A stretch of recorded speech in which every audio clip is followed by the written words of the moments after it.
चलिए हम लोग स्टार्ट करते हैं संवेग संरक्षण का सिद्धांत। तो संवेग संरक्षण के सिद्धांत पढ़ने से पहले हम लोग जान लिए हैं न्यूटन का प्रथम गति का नियम। अगर कोई वस्तु गति में है तो गति में रहना चाहिए, विराम में है तो विराम में रहना चाहिए, जब तक उस पर कोई बाह्य बल कार्य न करे। न्यूटन के प्रथम गति नियम से बल का परिभाषा प्राप्त होता है। न्यूटन का द्वितीय गति नियम भी हम लोग जाने हैं कि अगर किसी वस्तु के संवेग में परिवर्तन के दर उस वस्तु पर लगे बल के समानुपाती होता है। न्यूटन के द्वितीय गति नियम से हमें बल का फार्मूला प्राप्त होता है। न्यूटन का तृतीय गति नियम भी हम लोग पढ़े ना, प्रत्येक क्रिया के बराबर तथा विपरीत प्रतिक्रिया, प्रत्येक क्रिया के बराबर तथा विपरीत प्रतिक्रिया, ये सब चीज हम लोग समझ चुके हैं। तो चलिए आज हम लोग का टॉपिक होगा संवेग संरक्षण का सिद्धांत। तो हम लोग स्टार्ट करते हैं। संवेग संरक्षण के सिद्धांत में क्या होता है ना, संवेग का संरक्षण होता है। संरक्षण होता है उसकी सुरक्षा करना, कृषि सुरक्षा, फसल सुरक्षा, फसल संरक्षण पढ़े ना। हम लोग क्या करते हैं, एगो पत्ती ले लेते हैं, उस पर टिक्का लगा देते हैं, एगो मरीचा गांठ देते हैं और उसको रख देते हैं फसल की ताकि क्या नजर न लग जाए, बतिया का बतिया रह जाएगा। तो सुरक्षा, फसल की सुरक्षा के लिए फसल संरक्षण अपनाते हैं। उसी प्रकार संवेग को सुरक्षा देने के लिए हम लोग संवेग संरक्षण का सिद्धांत अपनाते हैं। समझ में आ गया ना। तो देखिए संवेग संरक्षण का सिद्धांत क्या होता है ना कि किसी विलगित निकाय में स्थित, किसी विलगित निकाय में स्थित किसी कण का संवेग संरक्षित रहता है। विलगित निकाय समझना, ये मान लो कि विलगित निकाय क्या है। अब विलगित निकाय में कोई कण है, विलगित निकाय में कोई कण है, तो किसी विलगित निकाय में स्थित किसी कण पर, विलगित निकाय में स्थित किसी कण का संवेग संरक्षित रहता है। बढ़िया समझना, विलगित निकाय में स्थित किसी कण का संवेग संरक्षित रहता है। तो बात आ गया कि विलगित निकाय किसे कहते हैं, विलगित निकाय किसे कहते हैं। बढ़िया समझ में आएगा। कोरोना वाला देखो, लोग दिल्ली से आ रहे थे, रास्ते में क्वारंटाइन कर रहा था। रास्ते में क्या कर रहा था, क्वारंटाइन। वो विलगित मतलब आपको अगर मान लो कि कोई कमरा है, उस कमरा में बंद कर दिया गया, केवल जंगला से झांकेंगे, बतियाएंगे, वीडियो कॉल बतियाएंगे, लेकिन मिलना होगा तो संभव नहीं। मतलब कि बाहर से कनेक्शन आपका काट दिया जाएगा, बाहर से कनेक्शन आपका काट दिया जाएगा। तो उसी निकाय को विलगित निकाय कहते हैं। क्या कहते हैं, क्या कहते हैं, विलगित निकाय। कौन सा निकाय, विलगित निकाय। समझ गए, इसको दिक्कत। तो हमारा जो संवेग संरक्षण का, इसका तो नाम में इसका जो समझने का तरीका है कि संवेग संरक्षण का सिद्धांत, उस सिद्धांत से हमें संवेग के सुरक्षा की जानकारी मिलती है कि संवेग किसी वस्तु का संरक्षित है या नहीं। समझ में आ गया ना। तो संवेग संरक्षण का सिद्धांत क्या कहता है कि किसी विलगित निकाय में स्थित, विलगित निकाय में स्थित किसी कण का संवेग संरक्षित रहता है।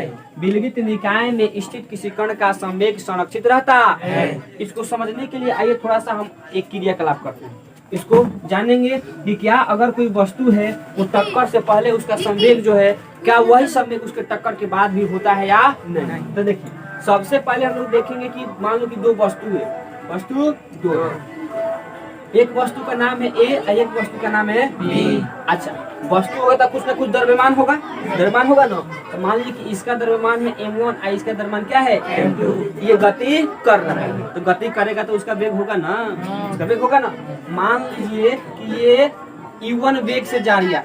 कौन सा वेग है इसका, u1, और इसका वेग है u2। इसका वेग क्या है, u2। समझ में आ गया ना। अच्छा, कुछ देर बाद आके ये दोनों का हो गया, शॉर्ट ना गया, टकरा गया। शॉर्ट का हो गया, टकरा गया। समझ में आ गया ना। अच्छा, आप ही लोग बताइए, मान लीजिए कि एगो इधर से रास्ता है, एगो इधर से रास्ता है। समझ में आ रहा है, इसको दिक्कत ऐसे करके ये रास्ता वगैरह है, ठीक है ना। इधर से आ रहा है बुलेट पर, बुलेट पर, इधर से कोई आ रहा है टेम्पू से शैम्पू लगा के, टेम्पू से शैम्पू लगा के, इधर से कोई बुलेट। अच्छा, मान लो कि बुलेट वाला है तो 60 की स्पीड में रहेगा, बुलेट वाला 60 के। आई बेचारा टेम्पू से एकदम केस ला रहा था, शैम्पू लगा कर, मान लो कि 40 की स्पीड में। कितने की स्पीड में, 40 से। ये दोनों लड़ेगा ना, दाएं दाएं लड़ेगा, लड़ेगा तो बताओ जितना वेग से आ रहा है का उतना ही वेग से जाएगा कि इसका वेग कम होगा या बढ़ो करेगा, बढ़ जाएगा। अच्छा देखो, जितना स्पीड से धक्का मारेगा उतने जल्दी दूर छिटाएगा, ऐसा होता है ना। और जितने आराम से धक्का मारेगा वो जो गुटिया कर रहा है, ऐसा होता है ना। तो यानी कि इसका तो, इससे तो स्पष्ट हो गया कि इसका वेग बदलेगा, या तो बढ़ेगा या तो घटेगा, या तो बढ़ेगा या तो घटेगा। समझ में आ गया ना। तो माना कि दो वस्तु ए और बी, जिसमें ए का द्रव्यमान m1, बी का द्रव्यमान m2, वो u1 वेग से ए और u2 वेग से बी गति कर रहा है। ये हो गया ए वस्तु, ये हो गया बी वस्तु। टक्कर मार दिया, तो टक्कर मार दिया तो फिर ये आगे बढ़ गया, दोनों छिटा गया ना, दोनों छिटा गया, बेचारा का शेरपुर सब टेम्पुले में रह गया। अब देखो इधर आप देखो बात क्या है। अच्छा, तो इसका पहले वेग कितना था u1, टक्कर मार दिया तो टक्कर के बाद वेग बदलेगा ना, इसका वेग हो गया v1, इसका वेग कितना हो गया v1, इसका वेग था बी वस्तु का वेग था u2, टक्कर मार दिया तो इसका भी वेग बदलेगा ना, इसका वेग हो गया v2, इसका वेग हो गया v2। द्रव्यमान चेंज होता है क्या?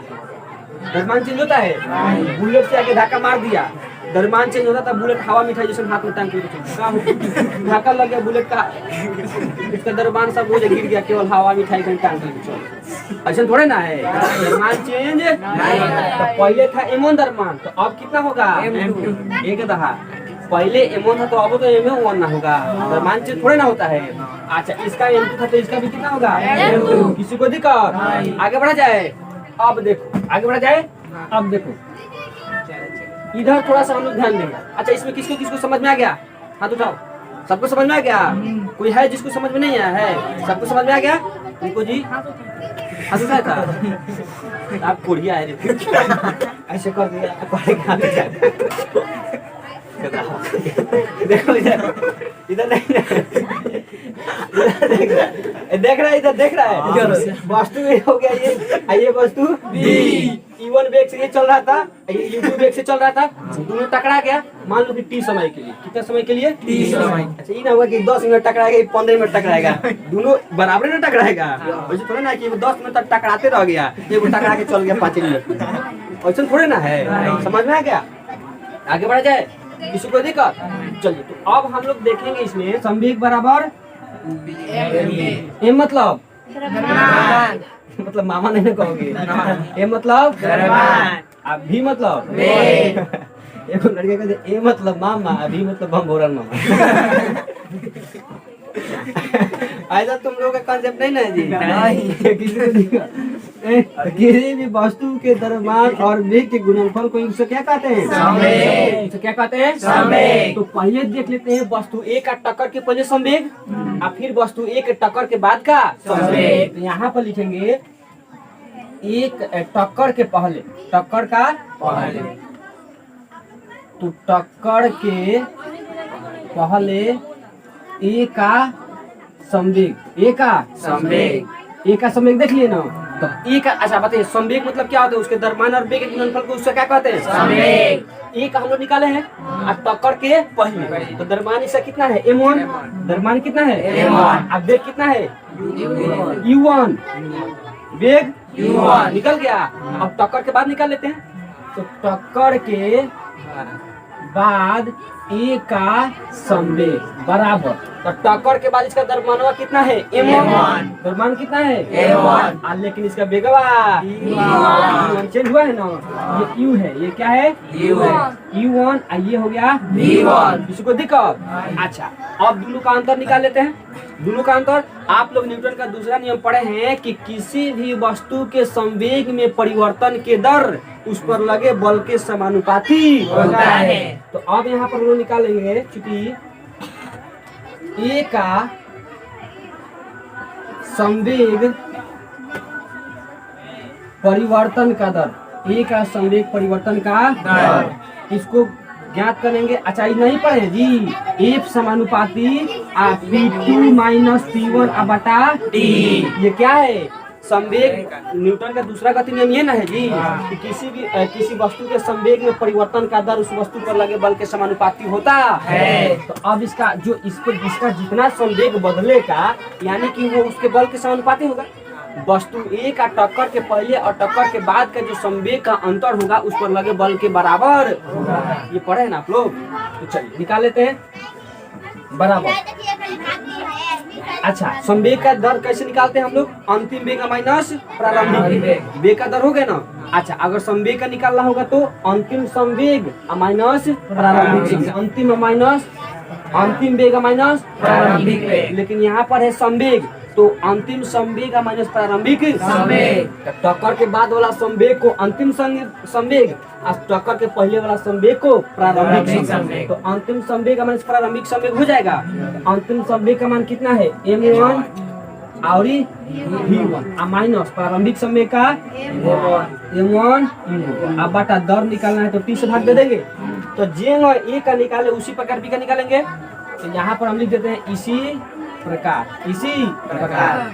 बी का वस्तु बी का संवेग परिवर्तन की दर संवेग परिवर्तन की दर। इसका दर निकालेंगे तो इसको F2 बोल देते हैं क्योंकि दोनों बोले ना है F1 F2 जाएगा तो पहचान में आ जाएगा। सेम उसी प्रकार जहाँ जहाँ M1 है वहाँ जहाँ M1 वहाँ M2 जहाँ E1 वहाँ E2 जहाँ V1 वहाँ V2 सेम इसी बतिया को लिख दें जहाँ जहाँ 1 है वहाँ 2। चलिए M2 V2 minus M2 U2 अब बटा T2 थोड़े ना होगा अलग अलग नहीं टकराएगा एक ही में टकराएगा। समझ में आ गया किसी को दिक्कत? दोनों का समय का परिवर्तन का दर निकल गया। अब आप लोग न्यूटन का तीसरा गति नियम पढ़े हैं कि प्रत्येक क्रिया के बराबर तथा विपरीत। तो यहाँ लिखेंगे हम लोग न्यूटन का तृतीय गति नियम से। न्यूटन का तीसरा गति नियम क्या कहता है कि प्रत्येक क्रिया के बराबर तथा विपरीत यही ना कहता है। इधर से क्रिया बल हो गया और उधर से उसका उल्टा हो गया। हम लोग इसमें देख लेते हैं कि जो इधर तो हम लोग निकाल लिए वस्तु ए का संवेग परिवर्तन का दर निकल गया। हम लोगों का निकल गया ना वस्तु ए के संवेग परिवर्तन का दर निकल गया। सुनो बाबू अब वस्तु बी के संवेग परिवर्तन का दर निकल गया ना। अब न्यूटन का तृतीय गति नियम से हम लोग चलेंगे। न्यूटन का तृतीय गति नियम क्या कहता है? प्रत्येक क्रिया के बराबर तथा विपरीत प्रतिक्रिया। तो ये हो गया। तो F1 का मान जो है F1 में भर देंगे और F2 का जो मान है F2 में भर देंगे। आगे बढ़ा जाए। चलिए तो देखिए इसमें F1 का मान क्या है बताइए तो M1 V1 माइनस है तो माइनस M1 U1 अब बटा T है तो T बराबर है तो बराबर माइनस है तो माइनस कोष्ट इसको घेर देते हैं ना तो कई गो एकदम आर्यभट्ट होगा यही में धके गुना कर देगा। समझ आ गया। F2 का मान है M2 V2 minus M2 U2 अब बटा T है तो T से T आ गया T खत्म हो गया। M1 देखो इधर V1 माइनस M1 U1 अब बराबर ई माइनस इसमें गुना करेगा ना तो ई प्लस तो माइनस बन जाएगा। आई माइनस माइनस गुना करेगा तो ये क्या हो जाएगा प्लस। तो माइनस M2 V2 अब प्लस M2 U2 समझ में आ रही है। हाँ ये माइनस इन दोनों में गुना कर दिया। अब देखो पक्षांतरण कर लेते हैं। जो इधर माइनस है तो इधर जाएगा तो प्लस और इधर माइनस है इधर जाएगा तो देखिए M1 V1 इधर माइनस है ना इधर जाएगा तो प्लस M2 V2 बराबर ये इधर माइनस में इधर जाएगा तो प्लस M1 U1 अब प्लस है तो प्लस इधर प्लस में M2 U2 देख रहा है ना। तो इसको कहते हैं LHS ऐसो कहते हैं RHS। तो LHS बराबर RHS है ना तो RHS बराबर LHS भी है। तो इसको इधर और उसको इधर लिख लेते हैं। समझ में आ गया ना। अरे ऐसे भी सही है। अरे चप्पल उल्टो पहने तो सही है काट से रक्षा करता है लेकिन वो लेबराते समझ में आ गया ना। तो केवल इसको इधर पलट लेते हैं M1 U1 अब प्लस M2 U2 केवल इसको यहाँ इसको यहाँ M1 V1 अब प्लस M2 अभी 2। अब देखो ये हो गया टक्कर के पहले का संवेग और ये हो गया टक्कर के बाद का संवेग। ये हो गया टक्कर के पहले का संवेग टक्कर के पहले का संवेग अब बराबर ये हो गया टक्कर के बाद का संवेग।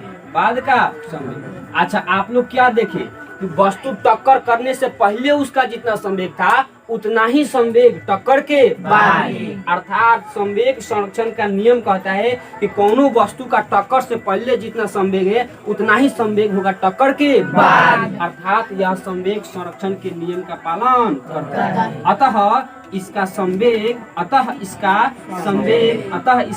संवेग संरक्षित है। अतः इसका संवेग क्या है? संरक्षित है। अतः इसका संवेग संरक्षित है। देखे कि नहीं देखे? इससे कोई दिक्कत? सब लोग समझ गया? छपंतम